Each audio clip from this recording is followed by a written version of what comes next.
se recuerda la resurrección, vamos a continuar desarrollando el capítulo 15 de la primera epístola a los Corintios, que les decía por la mañana es el tratado más extenso que habla sobre la resurrección.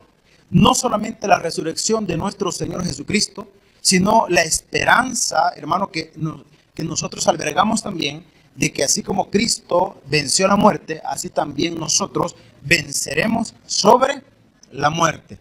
Ahora, puede en algún momento parecer en cierta medida sensacionalista, porque alguien podría decir, y fíjense que hay una película cristiana por ahí, en donde hay un argumento que a mí, la verdad, me gustó mucho. Me gustó mucho el argumento llamémosle el argumento de un inconverso.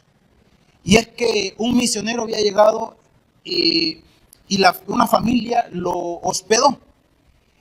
Y de la familia, solo el esposo no era cristiano. Entonces el misionero comenzó a conversar con él y el caballero era una persona con cierta formación, con cierta capacidad, con una persona que podía argumentar. Entonces le dijo las siguientes palabras. Le dijo, mire, pastor, si no me equivoco creo que le dijo, mire pastor, mire hermano, pero ¿por qué vamos a hablar de la muerte? Mire qué frase más filosófica, profunda y loca. Si sabemos tan poco de la vida, ¿qué vamos a saber de la muerte? Le dijo. Si sabemos tan poco de la vida, ¿qué vamos a saber de la muerte? Otros dicen, ¿quién ha venido de entre los muertos para que hable tanto de ella? Y muchas veces se nos olvida que el que regresó de los muertos tiene toda la potestad para hablar de ella, y el que es el dueño y el creador de la vida tiene potestad para hablar de ella. ¿Y de quién hablamos? Hermano, hablamos de Dios. Hablamos de Dios. Y nuestro referente siempre va a ser Él. Ahora, decíamos por la mañana que presentar argumentos, llamémosle en cierta medida superficiales, el hecho de decir, mire, Cristo resucitó porque la Biblia lo dice, pues mire, eso no va a ser tan convincente para aquellos que no conocen a Dios. Para aquellos que viven por fe, diríamos, es más que suficiente. Si la Biblia lo dice, pues más que suficiente. Pero hay que saber también argumentar. Mire, la tumba vacía allá en Jerusalén es una evidencia. Le dije no, porque hay más o menos como 3 lugares que dicen que pudo haber sido la tumba del Señor. Entonces, no hablemos de eso. Entonces, ¿cuál es el argumento más fiel que nosotros tenemos para hablar de la resurrección? Hermano, es la obra que Él ha hecho en nosotros. Es eso. Condición, hermanos, que nadie en el mundo, ninguna religión, ninguna filosofía, ni ningún estilo de vida puede hacer la obra que Cristo ha hecho en nosotros. Hermano, nadie.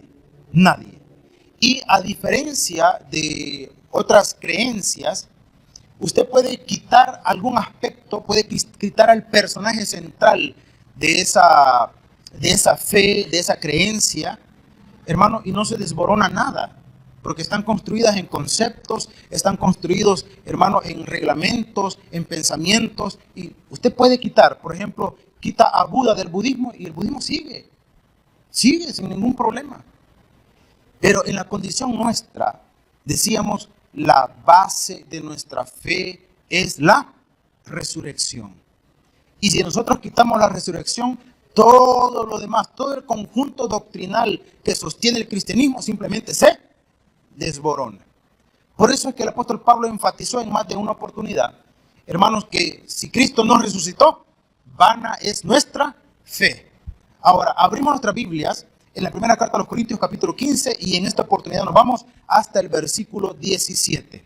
Versículo 17. Solamente el versículo 17 para poder tener una referencia, hermanos, y cuando lo encontremos puestos en pie, le damos lectura a la palabra de nuestro Dios. Capítulo 15, versículo 17. Sin resurrección no hay cristianismo. Es la meditación al igual que por la mañana. Dice la palabra de nuestro Dios. Capítulo 15, versículo 17. ¿Lo tenemos? Amén. Lo leemos y dice de la siguiente manera. Y si Cristo no resucitó, vuestra fe es vana. Aún estáis en vuestros pecados. Hasta allí y oramos. Señor y buen Dios, en esta tarde, háblanos al corazón, instrúyenos a través de tu palabra. Queremos aprender, queremos recibir más de ti. Te lo suplicamos en el nombre de Cristo Jesús. Amén y amén. Podemos tomar nuestros asientos, mis estimados hermanos. Le insisto El capítulo 15 de la primera epístola a los Corintios es el tratado más extenso en toda la Biblia que habla referente a la resurrección. Y lo bonito es que presenta mucho este principio tan esencial de nuestra fe, y es que, hermanos, como dice el versículo 17, y si Cristo no resucitó, ¿qué dice? Vuestra fe es vana, es vana. Entonces, meditábamos de que, ¿cuál es el argumento que yo puedo tener? Si el argumento de que, porque la Biblia lo dice, para muchos no sería suficiente, que la tumba vacía para muchos no sería suficiente, entonces el argumento más confiable acerca de la resurrección, hermanos, es que Él ha cambiado nuestras vidas. Esperaría yo que si usted en algún momento ha confesado a Jesucristo como su Señor y Salvador, a partir de allí su vida tuvo que experimentar, hermano, un cambio. Un cambio que humanamente nadie puede realizarlo. Un cambio, hermano, que no es el resultado tampoco de venir y escuchar un mensaje.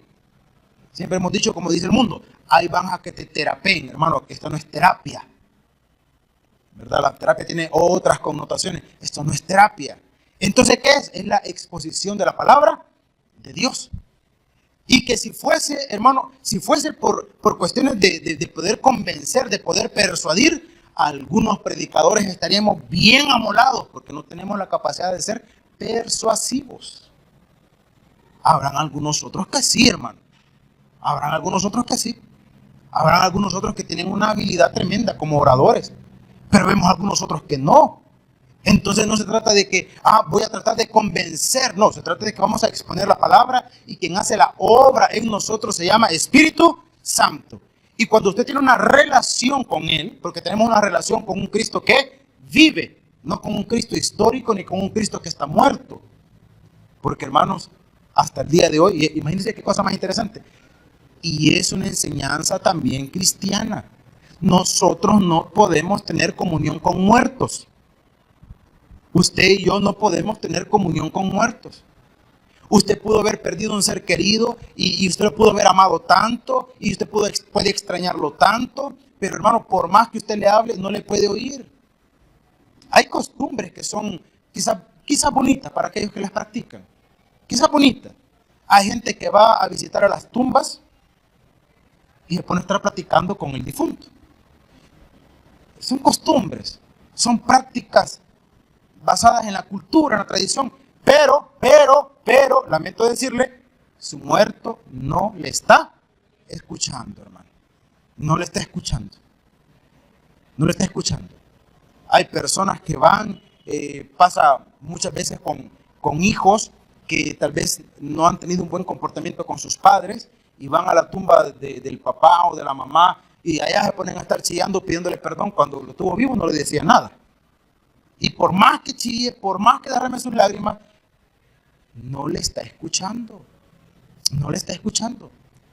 Las prácticas esotéricas, espiritistas, de ir y consultar por los muertos, primero que no es una cosa nueva, es algo que viene de muchos años, hermano.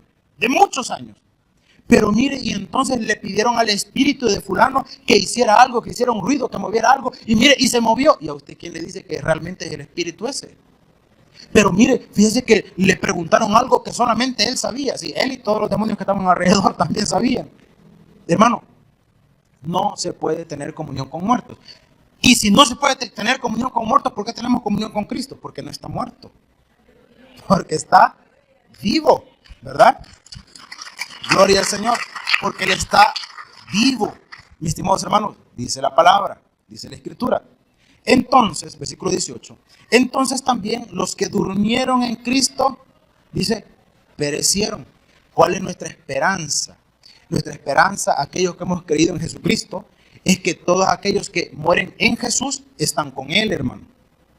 Ahora, cuando alguien, porque le voy a explicar brevemente el conflicto que existía en Corinto. En Corinto era una iglesia muy influenciada por falsos maestros. Entonces venían los falsos maestros y enseñaban con situaciones como esta, bastante contradictorias. No, si Jesús es Dios. No, mire, si Él murió por nuestros pecados. Sí, pero Él no resucitó. No resucitó. Él es Dios, Él es Dios hecho hombre, Él murió por usted y por mí, pero Él no resucitó. Porque la resurrección no existe. En los tiempos de Jesús habían dos grupos sectarios mayoritarios, no que fueran los únicos, eran los mayoritarios. Estaban los fariseos y estaban los saduceos. Diferencia, los fariseos creían en la resurrección y creían en los ángeles. Los saduceos no creían en la resurrección ni tampoco creían en los ángeles. Mire qué cosa más interesante, estaban tan divididos doctrinalmente, pero a la hora de atacar a Jesucristo, ¿qué cree que pasaba? Se unían, hermano, se unían. En Hechos de los Apóstoles hay un acontecimiento interesante, porque al apóstol Pablo también lo atacaron los mismos grupos. Bueno, a todos los cristianos siempre los atacaron los mismos grupos, los fariseos y los saduceos. Entonces estaba Pablo siendo señalado por su enseñanza y lo atacaban por un lado los fariseos y por el otro lado lo atacaban los saduceos. Entonces Pablo vino y en una forma, como diríamos popularmente, en una escapada olímpica, les dijo, bueno, ¿y qué es cuestión de resurrección lo que me están juzgando a mí? ¿Es por la resurrección? Y entonces comenzó el conflicto, ya no con Pablo, sino entre los fariseos y los saduceos.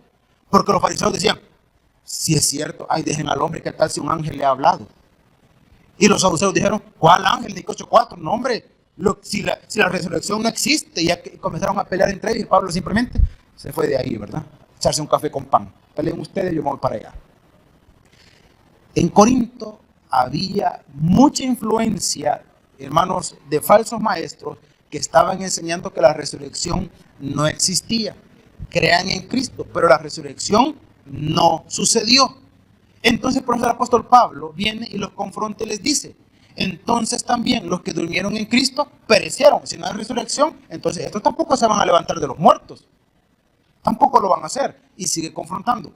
Y si en esta vida, a ver, pongámosle sentido al versículo, dice, si en esta vida solamente esperamos en Cristo, somos los más dignos de conmiseración de todos los hombres. Cuando usted lo interpreta superficialmente, podríamos decir, bueno, ¿cómo es eso? Los que esperamos en Cristo somos dignos de conmiseración, somos dignos de lástima entonces. No, lo que el apóstol estaba diciendo, hermanos, es si Cristo no resucitó y si nosotros esperamos en Él, mire, estamos bien perdidos entonces. Estamos bien perdidos. Si Él no resucitó, ¿qué hace esperando en Él? Si nosotros estuviéramos aquí y estamos dudando de que si Él vive, entonces le diría, ¿y qué está haciendo aquí, hermano? Porque lo que sostiene nuestra fe es que Cristo ha resucitado. Le decía en la mañana, hermano, si Cristo no hubiese resucitado, toda la demás enseñanza simplemente se cae. No podríamos hablar de la salvación. ¿Por qué? Porque Él fue un mentiroso. Si no resucitó, porque Él dijo que iba a resucitar, y si no resucitó, es un mentiroso. Entonces, ¿qué solvencia tiene para hablar del perdón, de la salvación? No lo tiene.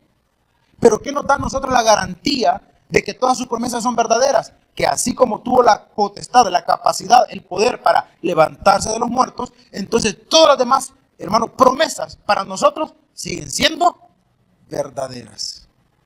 Siguen siendo verdaderas. Entonces, dice la Escritura, ahora va a tomar sentido el versículo 19. Y si en esta vida, se lo explico de esta manera, si Cristo no resucitó, si en esta vida solamente esperamos en Cristo, somos los más dignos de conmiseración de todos los hombres. Mas ahora, Cristo ha resucitado de los muertos. Y le explicaba por la mañana, primicias de los que durmieron es hecho. ¿Por qué primicias? Porque, le dije en la mañana, el único que hasta el día de hoy ha resucitado es Cristo. Todos los demás, eso se llama vivificación. Fueron levantados de los muertos, pero volvieron a morir. Cristo se levantó de entre los muertos y sigue estando vivo. Entonces, los que hemos creído en Él, un día, si Él no viene antes, un día también nosotros, hermanos, nos levantaremos de entre los muertos.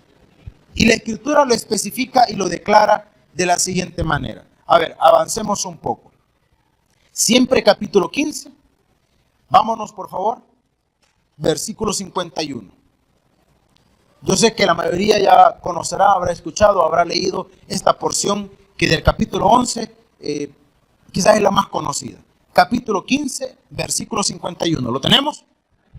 Dice la palabra del Señor. Perdón, versículo 50 para tener mayor contexto. Dice, pero esto digo, hermanos, que la carne y la sangre no pueden heredar el reino de Dios, ni la corrupción heredará la incorrupción. Estaba hablando, no son nuestros méritos, sino los méritos de Cristo. He aquí os digo un misterio. No todos dormiremos, pero todos seremos, ¿qué dice? Transformados. En un momento, en un abrir y cerrar de ojos, al final trompeta, porque se tocará la trompeta y los muertos serán, ¿qué dice? Resucitados incorruptibles y nosotros seremos transformados. Vaya, deténgase ahí. Porque esta porción que hemos leído, al igual que algunas otras que hablan de este acontecimiento, hermanos, es como que lo más complicado para hablar de la fe. ¿Por qué lo más complicado? Porque dice lo siguiente. Hoy se lo leo despacito. Pero esto digo, hermanos, o sea, creyentes, que la carne y la sangre, estamos hablando de este cuerpo material, no puede heredar el reino de Dios. ¿Por qué no? Porque nada corruptible entrará al reino de Dios. Y este cuerpo es corruptible. ¿Por qué es corruptible, hermano? Porque está condenado. Está condenado por el pecado. Hablemos en otras palabras, por nuestras tendencias. Y no solamente se refiere a la tendencia cuando hablamos de pecado, de situaciones, hermano, morbosas. No, vámonos a situaciones más sencillas, hermano. Más sencillas, más prácticas. Más prácticas. El no cuidarse físicamente. Y yo creo que la mayoría de nosotros caemos en ese problema, hermano. Que no nos cuidamos físicamente. ¿Cuántos tenemos una vida, hermano, pero una vida así, que promueva la salud? Come saludable, no se excede en grasa, no se excede en azúcar, hace ejercicio continuamente, toma mucha agua. ¿Habrá algún santo varón o varona que haga eso aquí? Porque si no, este templo es, dice la Biblia, templo y morada del Espíritu. Y algunos estamos más preocupados en ensanchar el templo que cuidarlo, hermano. ¿Verdad? No, que mire que el Espíritu a veces siento que ya no me cabe, entonces tengo que ensancharlo para que viva más cómodamente en mí. Algunos tenemos ese argumento, ¿verdad? Hermanos, pecado también es eso. También lo es. Entonces, la Escritura nos dice lo siguiente. Aquí es de un misterio. No todos dormiremos. Cuando el Señor venga, que no sabemos en qué momento va a ser, porque la venida de Cristo, si bien es cierto, está cerca, pero está cerca porque no sabemos cuándo sucederá, porque puede ser en cualquier momento, puede ser más tarde, puede ser mañana, puede ser dentro de 20 años. Hermanos, desde la época de Pablo lo están esperando, porque no hay señales para cuando Cristo venga por nosotros, no las hay. Si usted escucha por allí algunas enseñanzas donde dicen, mire, las señales se están viendo, hermano, no hay señales para cuando Cristo venga por nosotros. No hay señales. No hay señales. Tampoco es cierto esa frase de Bayunca. Bien dice la Biblia que se verán cosas. Es Bayunca, hermano. No dice la Biblia eso tampoco. No lo dice. Entonces, para la época de Pablo, y hablando de sí mismo también, dice, no todos dormiremos. No sabemos si Él viene ya, si Él viene más tarde. No todos vamos a estar muertos para la resurrección. Pero lo que sí es verdad es que todos vamos a experimentar un cambio. Los muertos en Cristo resucitarán, dice, incorruptibles. Y si nosotros estamos vivos, cuando Él venga, nuestros cuerpos serán, ¿qué? Transformados. ¿Por qué es necesario que sean transformados? Porque, una vez más, este cuerpo material está condenado a muerte. Está condenado a muerte. Hay un principio bíblico que dice, del polvo eres y al polvo volverás. Así que por mucho pavor que usted le tenga a los gusanos, un día lo va a tener bien cerquita. Si Cristo no viene antes, ¿verdad? Lo va a tener bien cerquita. Bien cerquita. Entonces, dice la Escritura, sigamos avanzando. Dice, en un momento, versículo 52, en un momento, en un abrir y cerrar de ojos. ¿Cuánto dura un parpadeo, hermano? ¿Cuánto dura un parpadeo? Hermano, ni siquiera creo yo que lo podemos medir en segundos. ¿Cuál es la medida de tiempo inferior al segundo, hermano? Bárbaro, por ahí en medio lo escuché. ¿Cuál es la fracción de tiempo inferior al segundo? Los nanosegundos. ¿Cuántos nanosegundos tarda para un parpadeo? No lo sé, hermano. No me ha quedado tiempo de contarlos. No lo sé. Pero es tan rápido, y así de rápido será cuando el Señor cuando el Señor venga por nosotros. Y entonces viene la situación, fíjese bien. Si va a suceder tan rápido, ¿por qué dice que se va a tocar la trompeta? Porque dice que habrá una trompeta. Y algunos por mucho tiempo quizás han estado expectantes de decir, ¿y qué sonido va a tener la trompeta? Y los que son músicos, ¿y en qué tono la va a sonar? ¿Verdad? En la época de Jesús, en la época del Señor, bueno, y aún más atrás todavía, la trompeta no era tanto así como un instrumento musical, sino que la trompeta tenía diferentes funciones.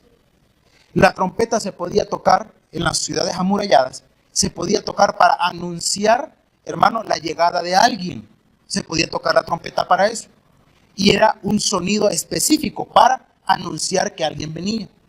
La trompeta también se podía tocar cuando habían amenazas de invasión. Y el sonido de la trompeta era diferente a anunciar cuando alguien venía en son de paz. La trompeta también se tocaba, hermano, para llamar a una asamblea. También se tocaba la trompeta. Y cuando la Biblia habla de esta figura o de este símbolo de la trompeta, es porque lo está hablando en la forma de que todos serán llamados como a una asamblea. ¿Por qué se va a sonar la trompeta? Porque todos aquellos que hemos creído en Jesús nos vamos a reunir con Él. Entonces está tomando esa figura para comprender, para entender. Se lo pongo en un contexto más nuestro. Aquellos que ya salieron de la escuela o ya salieron del bachillerato, que ahora están en la universidad, por ejemplo, ¿cuántos extrañan el timbre de recreo? Porque el timbre de recreo era sinónimo ¿de qué? De libertad. Sonaba el timbre y estaba tan condicionado que nomás sonaba el timbre, se le activaban los riñones, le activaba el hambre y todo es sinónimo de libertad. Si en la iglesia tuviéramos timbre, no es mala idea, ¿verdad? Terminó el culto y todo, hermano. Hermanos, es algo, digamos, un poco más conocido para nosotros, un poco más conocido. La trompeta, le dije, era una forma de anunciar algún acontecimiento. Y en este caso anunciaba la reunión de Cristo con sus santos.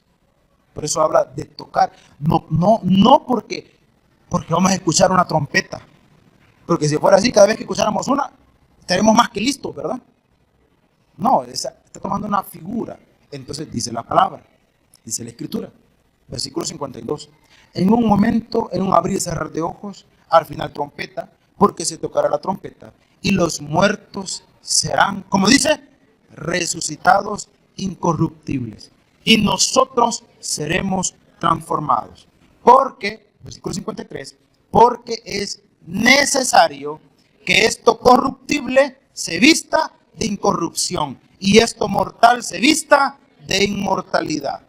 Hermano, y aquí quiero explicarle algo y espero poderme dar a entender, espero poder tener la capacidad para podérselo explicar. Porque también en algún momento es motivo de controversia, de discusión y de duda. Hay personas que dicen, mire, ¿y qué sucede o qué pasa con los que mueren ahora? Los cristianos, los creyentes que mueren ahora. ¿Qué pasa con ellos?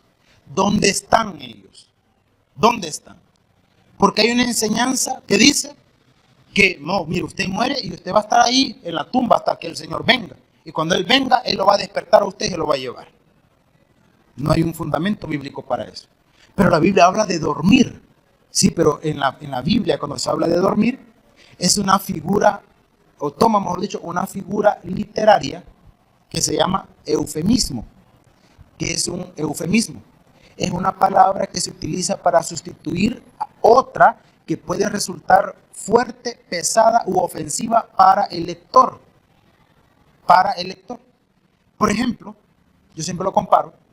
Si usted va a un viaje largo y va con un grupo de amigos, raras veces, y a usted lo comienza a traicionar la vejiga, raras veces le va a decir, deténganse. Imagínense un grupo de, qué sé yo, unos 6, 8 machos alfas, y le digan, deténganse. ¿Por qué? Quiero hacer pipí. Se lo acaban, hermano. Lo bajan. Algunos tomaron la forma más agraciada de decir, mira, pará. ¿Por qué? Quiero ir a cortar flores, dice. Y ya todo el mundo sabe, ¿verdad? Eso es un eufemismo. Simple y sencillamente. En la Biblia encontramos varios. Y para los judíos, hablar de la muerte era algo en cierta medida no tan agradable, no tan grato. Entonces, para no hablar de la muerte como tal, usaban la figura de el dormir. Era una figura, repito, es una figura literaria. Entonces, simplemente porque la Biblia dice que van a dormir, no significa que va a estar allí, en la tumba. Otros, yo he escuchado teorías hasta que incluso que dicen, no, dice, pues va a estar como en una condición previa al cielo. No está en el cielo, pero está en una condición previa, o sea, como quien dice, en sala de espera. Hermano, tampoco hay una base bíblica para hablar que vamos a estar en una sala de espera. Yo sé que algunos están diciendo, y si hay sala de espera, irá a ver Netflix en el cielo, ¿verdad? Porque algunos ya se la pican. Hermano,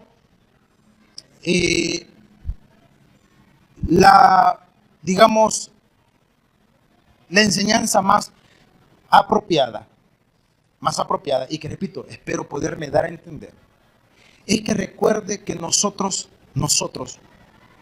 estamos sujetos a un mundo material. En este mundo material existe el factor tiempo. Comenzamos el culto a las 4, ya pasó 1 hora, estamos sujetos al factor tiempo.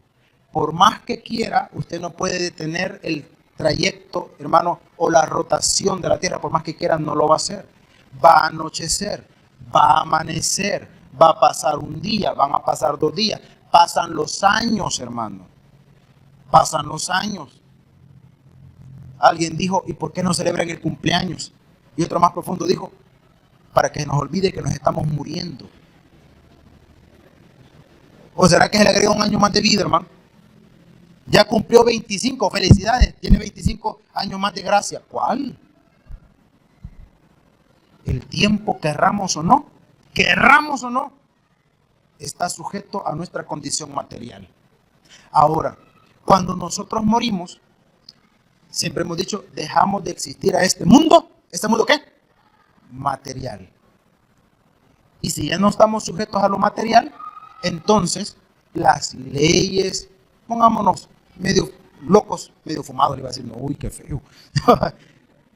Las leyes de la física simple y sencillamente pasan a segundo y tercer plano. Ya no hay distancia, ya no hay tiempo, ya no hay masa, es un ser espiritual, no está sujeto a un cuerpo, no ocupa un lugar en el espacio. Por lo tanto, ¿qué sucede cuando alguien muere? Cuando alguien muere, para esa persona, simple y sencillamente, en ese momento aconteció todo lo que nosotros todavía esperamos. Entonces alguien dirá, entonces cuando uno se muere, inmediatamente para cada uno es un arrebatamiento. No. Para ellos no existe el tiempo existe para nosotros. Nosotros seguimos esperando. Cuando ellos mueren, aconteció, hermano, inmediatamente. Entonces el que murió antier, ayer fue un arrebatamiento para él. No. Nosotros seguimos estando sujetos al tiempo, ellos no. Por eso es que, hermano, los muertos en Cristo van a resucitar incorruptibles, porque no van a resucitar en forma de zombies, ¿verdad? Ay, miren, hace 50 años murió mi tatarabuelo y cuando se levante, ¿cómo se va a levantar el pobre viejito usted? Hermano, no. Es que recuerde que lo que el Señor ha salvado es nuestra esencia, nuestra alma. Y Él nos va a dar un cuerpo. Y el gran misterio hasta el día de hoy, porque sigue siendo un misterio, es que, ¿cómo será ese cuerpo? ¿Cómo será ese cuerpo? Alguien dijo porque tampoco la Biblia lo dice, pero alguien dijo, mire, lo más probable, porque el conflicto fue, ¿y a qué edad vamos a resucitar? ¿A qué edad? Imagínese que usted tenga la potestad de decidir a qué edad quiere resucitar. Pregunta, ¿a qué edad quiere hacerlo, hermano? Y algunos ni siquiera están pensando en la edad, sino en la talla. Mira, me preguntan a mí qué talla quiero resucitar, porque ahí sí la hacemos, ¿verdad? Hermano, no sabemos. No sabemos. Lo que sabemos es que este cuerpo corruptible resucitará ¿cómo? Incorruptible. ¿Por qué razón? Porque este cuerpo que hoy tenemos, no es capaz de resistir la presencia. Digo la presencia, hermano, estar frente a la santidad de Dios. No lo puede. Simple y sencillamente no lo resiste. No lo resiste. Entonces dice la Biblia, será transformado. Ahora, sigamos leyendo un poquito más. Dice versículo 52, la segunda parte. Y los muertos serán resucitados incorruptibles y nosotros seremos transformados. Porque, versículo 53, porque es necesario que esto corruptible, y él explica por qué, se vista de incorrupción y esto mortal se vista de inmortalidad.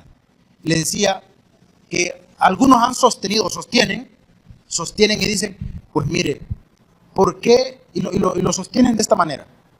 ¿Por qué Jesús tuvo que morir a los 33 años? Y algunos sostienen que la plenitud de la vida del individuo llega hasta los 33 años, sostienen algunos. Y que después de los 33 años viene entonces la decadencia, sostienen algunos. Entonces, algunos teólogos, algunos estudiosos dicen que entonces probablemente la plenitud del individuo, del ser humano, va a llegar, o el cuerpo glorificado va a tener un promedio o una condición aproximada a esa edad, sostienen algunos, pero no hay un argumento bíblico para eso, no lo hay. Y en cierta medida no podemos hablar tampoco de un argumento científico para decir que a los 33 años es la plenitud, porque yo conozco unos casos, conozco ancianos de 18 y bichos de 60. Sí, hermano. Sí. Bichos y bichas de más de 60 años. ¿Cuántos años tiene? 70. ¿Y cómo anda? Como que farolito. Sí, ve. Y bichos de 20 que no se quieren levantar de la cama. Y ya a las 8 tienen sueño. Si no están chateando, se duermen. Entonces, por eso es que es relativo. No podemos decir, mire, es que si los 33 es la plenitud de la vida del individuo. No necesariamente. No necesariamente. Entonces, eso es discutido. Por eso es que hasta el día de hoy, repito, sigue siendo un misterio. Mire, ¿cómo va a ser ese cuerpo? No lo sabemos, hermano. El cuerpo de nuestros resucitados. ¿Y cómo voy a conocer yo a mi pariente, los que han perdido un ser querido, muy cercano? ¿Cómo voy a conocer a mi papá, a mi mamá, a mi hermano? ¿Cómo lo voy a conocer? Hermano, es que cuando nuestro encuentro sea con el Señor, mire, va a ser tanto el impacto que Él va a tener sobre su vida y sobre usted, que lo demás va a pasar a segundo plano. Todo lo demás. Alguien me dijo, y esto para los que en algún momento pues nos gusta el deporte, alguien me lo comparó. Quizás para muchos no sea muy grato la comparación, pero yo lo entendí y me gustó mucho. Me dijo este hermano, este amigo, Mire, me dijo, yo creo que cuando nos encontremos con el Señor, va a ser, me dijo él, va a ser como cuando uno va y está jugando un partido, me dijo. Cuando uno va y está jugando un partido y se compenetra tanto en el juego, que a usted se le olvida todo. Ahí se le olvida que tiene deudas, hermano. Por eso digo que los que les gusta el deporte entenderán. Ahí se le olvida que tiene deudas usted. Mire, yo he conocido gente que hasta se le olvida que estaba enfermo, pues. O sea, a la hora de la intensidad del juego, mire, cuando íbamos a ir, estaba que le dolía todo. Me duele el estómago, me duele la cabeza. Cuando yo estaba ahí, se emocionó tanto, se metió y andaba corriendo. Y dice, no es este el que le dolía la cabeza. Mira, hoy no que te dolía la cabeza. Ay, se me olvidó, dijo. Hasta el hambre se les va, hermano. Ahí andan corriendo, a menos que se desmaye, se acuerda que no había comido, pero lo contrario, ahí anda. Y este amigo me dijo, yo creo, me dijo, que cuando nos encontremos con el Señor, va a ser tanto el impacto de Él sobre nosotros, que ¿qué se va a andar acordando usted de todo lo demás? ¿Qué se va a andar acordando? Y dije yo, pues medio loco la comparación, pero tiene sentido. Tiene sentido. Así es que usted no ponga a pensar, mire, y mi abuelita que era creyente, ¿y cómo la voy a conocer entonces? Hermano, no se preocupe por eso, porque hasta el día de hoy tampoco hay un argumento bíblico 100% que nos diga a nosotros que si vamos a acordarnos o no de nuestros seres queridos. Lo que sí podemos asegurar con base bíblica es que en la condenación sí hay memoria, hermano. En la salvación no sabemos, en la condenación sí. Y yo siempre he dicho, considero que uno de los peores tormentos de la condenación es el recuerdo. Es el recuerdo. Habiendo tenido la oportunidad de conocer al Señor, no lo hizo. Habiendo tenido la oportunidad de arrepentirse, no lo hizo. Y eso será un tormento eterno. Eso será un tormento eterno. Ahora, terminemos, dice la Escritura.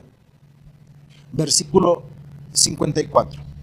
Y cuando esto corruptible se haya vestido de incorrupción y esto mortal se haya vestido de inmortalidad, entonces se cumplirá la palabra que está escrita: sorbida es la muerte en victoria. Y mira esta pregunta maravillosa: ¿dónde está, oh muerte, tu aguijón?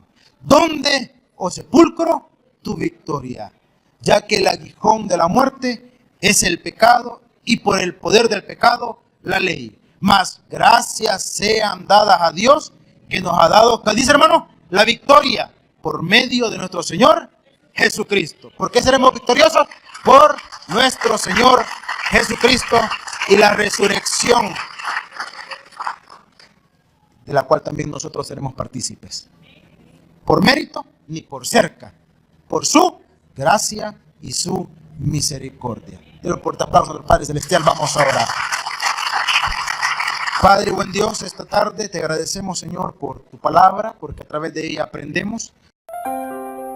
El predicador ha terminado su mensaje. Es tiempo de que recibas a Jesús como tu Salvador personal. Invócale de la siguiente manera: Señor Jesús, yo te recibo hoy como mi único y suficiente Salvador personal. Creo que eres Dios, que moriste en la cruz por mis pecados y que resucitaste al tercer día. Me arrepiento, soy pecador. Perdóname, Señor. Gracias doy al Padre por enviar al Hijo a morir en mi lugar. Gracias, Jesús, por salvar mi alma hoy en Cristo Jesús, mi Salvador. Amén. Ahora te invitamos a que crezcas en el conocimiento de las Escrituras. Congrégate con nosotros. Estamos ubicados en kilómetro 6,5, carretera a Los Planes de Renderos.